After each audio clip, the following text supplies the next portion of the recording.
5 वेळा आम्ही सरकार निवडून दिलं तेव्हा सरकारला गरज नाही पडली, आणि आत्ताच माहेरचा मतदान पुरावा कशासाठी लागतोय? नेमकं चाललं तरी काय? भीक नको पण कुत्रावर. सरकारच्या योजनाचा लाभ कमी आणि कागदपत्रेच जास्त.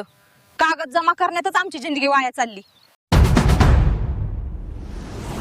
नमस्कार लाडक्या बहीण भावांनो, नवीन आर्थिक वर्षाला सुरुवात झालेली आहे आणि लाडक्या बहिणीला जो काही मार्च महिन्याचा जो काही हप्ता आहे तर त्या हप्त्याची आता प्रतीक्षा लागलेली आहे की एप्रिल महिना सुरू झालेला असताना हा हप्ता पहिल्या आठवड्यामध्ये जमा होणार की दुसऱ्या आठवड्यामध्ये होणार किंवा याबाबत नेमक्या सूचना काय आहेत, आणि ज्यांना अजूनही 17वा 18वा 19वा म्हणजे नोव्हेंबर पासूनचे पैसे मिळालेले नाहीत किंवा ज्यांनी दोनदा केवायसी केली तरीही सुद्धा त्यांच्या खात्याला पैसे आले नाही, तर अशांनी काय केलं पाहिजे याचीच माहिती आपण पुढच्या 1 मिनिटामध्ये या व्हिडिओच्या माध्यमातून घेणार आहोत.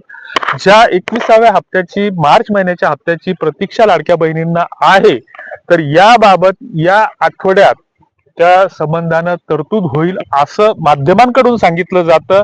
मात्र हा महिना संपेपर्यंत, कारण मागच्या महिन्यामध्येच सरकारला त्याच्या पैशाची तरतूद करत असताना जवळपास 250 कोटी रुपयांची तरतूद करत असताना कसरत करावी लागली, आणि त्याच्यानंतर पुन्हा आता जवळपास सरकार पुढे आणखीन पुन्हा खूप मोठं उद्दिष्ट आहे की सरकारला जवळपास 35,000 कोटी रुपयाचं एक बजेट तयार करायचं आहे किंवा भगदाड पाडायचं आहे किंवा तेवढा निधी तयार करायचा आहे की शेतकऱ्यांना कर्जमाफी द्यायची आहे.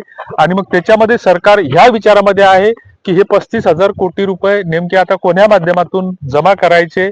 दुसरीकडे जी शेतकऱ्यांना जी काही कर्जमाफी द्यायची, तर याच्यातून मग शाब्दिक खेळ करून जसं लाडक्या बहिणी या योजनेतून वगळण्यात आल्या किंवा त्यांना लाभ देणं बंद केलं, तर त्यानुसार शेतकरी जास्तीत जास्त कसे गाळता येतील हे सुद्धा सरकार याबाबत सुद्धा गांभीर्यानं आता विचार करणार आहे.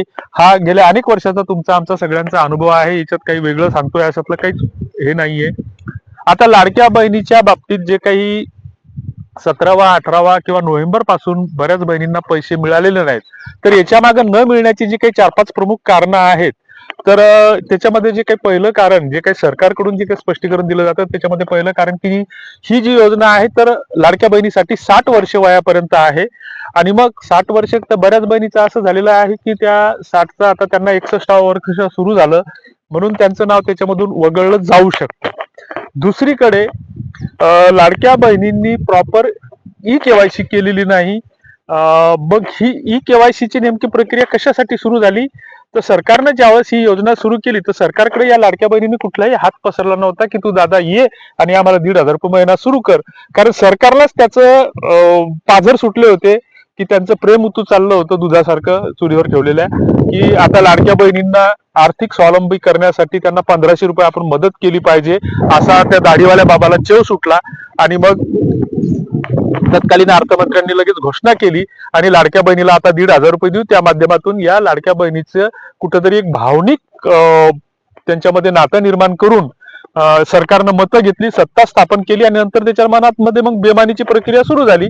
मग पहिल्या टप्प्याचा ज्यावेळेस हप्ता जमा झाला तर कारण नसताना, गरज नसताना डॉरमॅट, स्टॉप अशा पद्धतीनं वेगवेगळी कारणं सांगून जी लाडक्या बहिणीची खाती तर त्या खात्यात तर पैसे जमा करून दिली पण ती होल्ड करून टाकली की त्या खात्यातले पैसेच काढता येणार नाही.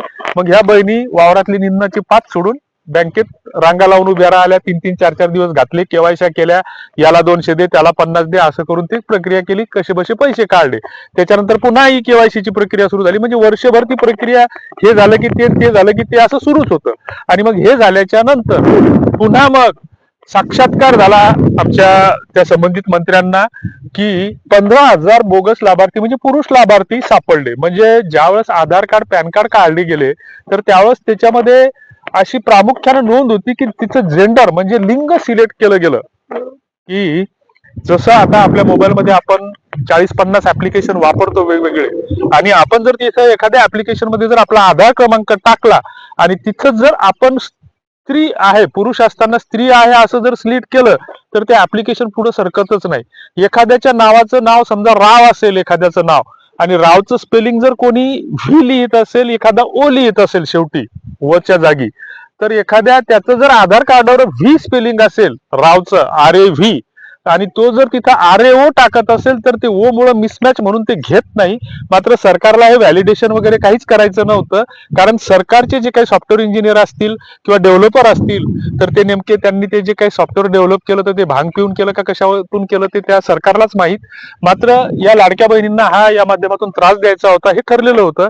आणि मग अशा स्थितीमध्ये जर 15,000 बोगस लाभार्थी सापडत असतील, कारण आधार कार्ड पॅन कार्डचा सगळा डाटा सिंक करून सुद्धा, तर ती त्या लाभार्थ्याची चूक नाही, ती सरकारचा दोष आहे. सरकारच्या संबंधित मंत्र्यांनी या गोष्टीची नैतिक जबाबदारी स्वीकारून की माझ्या कार्यकाळामध्ये लाडकी बहीण योजना सुरू केलेली असताना या योजनेच्या माध्यमातून याची काटेकोर अंमलबजावणी करत असताना आमच्या चुकीमुळे 15,000 बोगस लाभार्थी सापडले. या गोष्टीची मी नैतिक जबाबदारी स्वीकारून माझ्या मंत्रिपदाचा राजीनामा देत आहे आणि सोबतच या राजीनाम्यासोबत राजीनामा मंजूर होण्यापूर्वी आदेश देत आहे की संबंधित सचिवापासून आयुक्तापासून जिल्हाधिकारी कार्यालयातील जे काही अधिकारी असतील तर जे याच्यामध्ये दोषी असतील तर त्यांच्यावर कारवाई करावी आणि जे काही 15,000 लाभार्थ्यांनी जे काही पैसे घेऊन खर्च केले तर त्या पैशाची वसुली या संबंधित कर्मचाऱ्यांच्या वेतनातून करण्यात यावी असे आदेश. मात्र हे असं होणार नाही,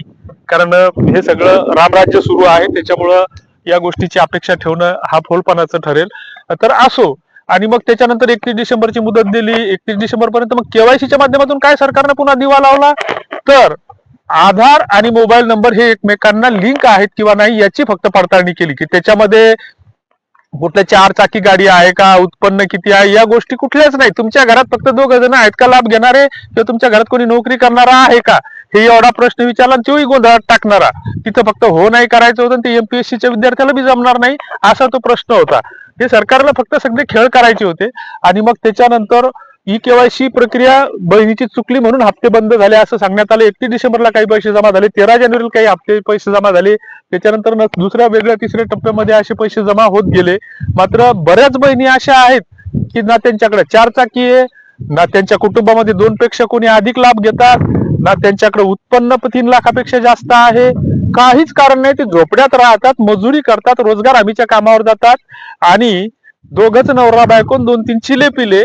अशा स्थितीमध्ये आशांचेही लाभ बंद झालेले आहेत. पण ते झाले त्याच्याबद्दलही आमचं काही म्हणणं नाही. मात्र सरकार नावाच्या या बेसरम व्यवस्थेनं त्या लाभार्थ्यांना सांगितलं पाहिजे की घटनेच्या निकषामध्ये की एखाद्या लाभार्थ्याला एखाद्या योजनेचा लाभ मिळत असेल तर त्याला तो घटनादत्त अधिकार आहे की संविधानाने त्याला अधिकार दिला की त्याचा लाभ जर नाकारला जात असेल तर तो कुठल्या कारणामुळे त्याचा लाभ नाकारण्यात आला हे त्याला सांगितलं गेलं पाहिजे. मात्र लाडक्या बहिणीच्या पोर्टलवर, वेबसाईटवर किंवा त्या ऍप्लिकेशनवर अशी कुठलीही तरतूद किंवा व्यवस्था नाही किंवा तसे लॉग इन करण्याचे कुठलेही अधिकार दिलेले नाहीत. मग लाडक्या बहिणीचं पोर्टल सरकारनं खुलं करायला पाहिजे की तुमचा आधार क्रमांक आणि मोबाईल क्रमांक टाकून लॉग इन करा OTP द्वारे आणि लॉग इन केल्याच्या नंतर तुम्हाला त्याच्यावर कळालं पाहिजे की तुमचा लाभ या कारणामुळे थांबलेला आहे. त्याच्यावरती सूचना पण दिली पाहिजे की तुमचा मार्च महिन्याचा लाभ 15 एप्रिलच्या नंतर जमा होईल.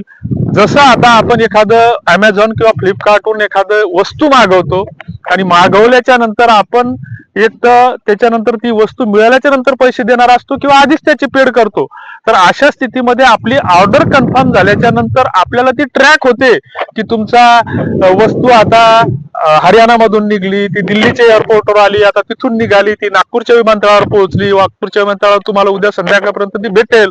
हे असं सरकारला द्यायला काय, सरकारला सांगायला काय दाढ भरते का? पण सरकारला हे करायचं नाही, म्हणजे सरकारला मुद्दाम करायचं नाही आणि आम्हाला तुम्हाला त्याच्याशिवाय पर्याय नसतो. त्याच्यामुळे तुम्हाला आम्हाला येडं म्हणजे आपल्याला येडं ते येडच ठेवलं जातं.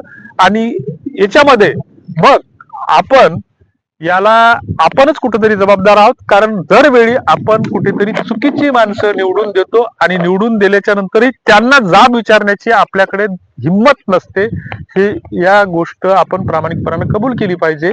तर असो, तुम्हाला याबद्दल काय वाटते ते कॉमेंट बॉक्समध्ये नक्की कळवा.